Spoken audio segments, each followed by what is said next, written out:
देवउठनी एकादशी का व्रत विशेष रूप से भगवान विष्णु और माता तुलसी की पूजा के लिए होता है। इसे देवउठनी ग्यारस भी कहा जाता है और माना जाता है कि इस दिन भगवान विष्णु 4 महीने की निद्रा के बाद जागते हैं। आइए जानते हैं देवउठनी एकादशी का व्रत विधि।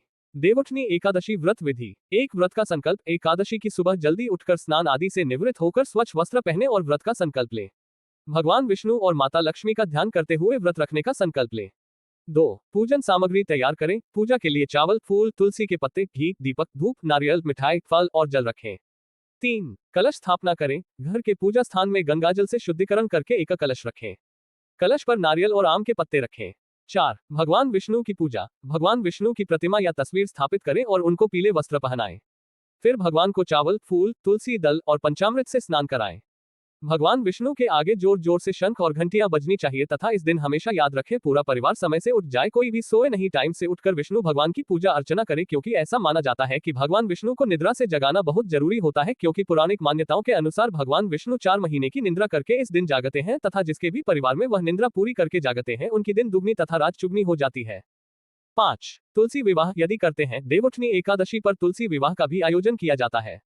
तुलसी के पौधे को एक सुंदर गमले में सजाएं, उसके पास शालिग्राम तुलसी माँ के पतिजी को रखें और मंत्रों के साथ दोनों का विवाह करवाएं।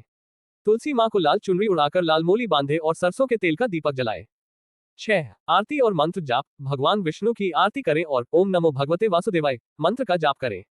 7. रात्रि जागरण। देवउठनी एकादशी के दिन जागरण करने का भी विशेष महत्व है। रात में भगवान विष्णु के भजन कीर्तन करें। 8. व्रत का पारण। अगले दिन द्वादशी को व्रत का पारण करें। पारण का समय सुबह का होता है। देवउठनी एकादशी का महत्व। देवउठनी एकादशी का व्रत करने से जीवन में सुख समृद्धि आती है और सभी मनोकामनाएं पूर्ण होती है। ऐसा माना जाता है कि इस व्रत को करने से भगवान विष्णु और माता लक्ष्मी की कृपा प्राप्त होती है।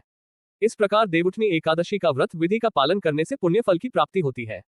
दोस्तों, हमें अपने आप को बहुत ही खुशकिस्मत समझना चाहिए कि हम हिंदू परिवार में पैदा हुए हैं, इसलिए हमें हिंदू रीति रिवाज तथा त्योहारों को पूरे खुशी और उमंग के साथ मनाना चाहिए कि घर में किसी प्रकार का क्लेश नहीं करना चाहिए तथा मिल बांट कर रहना चाहिए। जाते जाते मैं यही कहूंगा कि अपने बच्चों को गलत संगति से दूर रखें, बड़ों का सम्मान करें तथा छोटों से प्यार से बात करें। इसी तरीके की वीडियो के लिए मेरे चैनल को सब्सक्राइब करके घंटे का बटन दबाना ना भूलें।